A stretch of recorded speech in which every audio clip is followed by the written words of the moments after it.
رمضان المبارک کے 5ویں دن کی دعا کے اہم ترین نکات میں استغفار کے تقاضوں کو پورا کرنا، مولا امیر المومنین امام علی ابن ابی طالب کے کلام کی روشنی میں توبہ کی حقیقت کا ادراک اور صالحین کی خصوصیات اور اللہ تعالیٰ کا قرب حاصل کرنے کے طریقوں کی وضاحت شامل ہے۔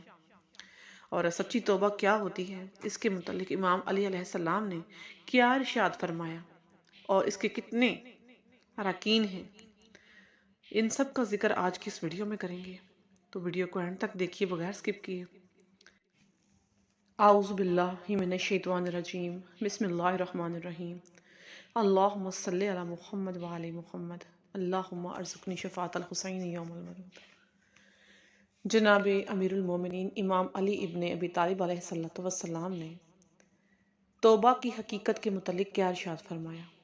امیر المومنین امام علی مرتضیٰ علیہ السلام نے توبہ کی حقیقت بیان کرتے ہوئے ارشاد فرمایا کہ بخشش طلب کرنا ایک اعلیٰ مرتبے کی حامل خصوصیت ہے، اور یہ بظاہر ایک لفظ ہے لیکن اس کے 6 معنی اور مراحل ہیں۔ پہلا، ماضی پر ندامت۔ دوسرا، مستقبل میں ہمیشہ کے لیے ترک گناہ کا پختہ ارادہ کرنا۔ اور تیسرا یہ کہ لوگوں کے جو حقوق گردن پر ہیں ان کی اس انداز میں ادائیگی کہ جب تم اپنے رب سے ملو تو تمہاری گردن پر کسی بندے کا کوئی حق نہ ہو۔ چوتھا یہ کہ تم سے اگر کوئی واجب رہ گیا ہو تو اس کی قضا بجا لاؤ۔ پانچواں یہ کہ جس گناہ اور حرام کی وجہ سے تیرے بدن کا گوشت پوست بنا، اسے زائل کرنے کے لیے اس قدر اشک ندامت بہاؤ اور غم و اندوہ میں ڈوب جاؤ کہ تیرا گوشت پوست گھل جائے اور اس کی جگہ نیا گوشت و پوست آ جائے۔ اور چھٹا یہ کہ تم نے گناہ اور معصیت سے جس قدر لذت حاصل کی ہے اسی قدر اطاعت کی تلخی برداشت کرو۔ ان مراحل کو مکمل کرنے کے بعد پھر جا کر استغفر اللہ کہنا۔ سبحان اللہ۔ اللہ تعالیٰ کے نیک اور صالح بندے کون ہیں؟ فرمایا، لفظ صالح میں ایمان اور توحید کے لحاظ سے قابلیت کے علاوہ عمل، تقوی اور علم کے لحاظ سے صلاحیت اور قوت و طاقت و شائستگی کے لحاظ سے اہلیت کا ہونا، اور اسی طرح حسن تدبیر، نظم و ضبط اور معاشرتی فہم کے لحاظ سے قابلیت کا پایا جانا بھی شامل ہوتا ہے۔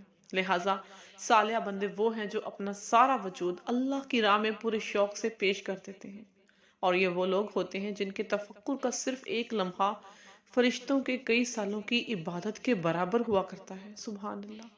یہ صاحبان تقوی اور اہل زہد ہیں جو اپنے پروردگار سے انس و شدید قلبی لگاؤ رکھتے ہیں۔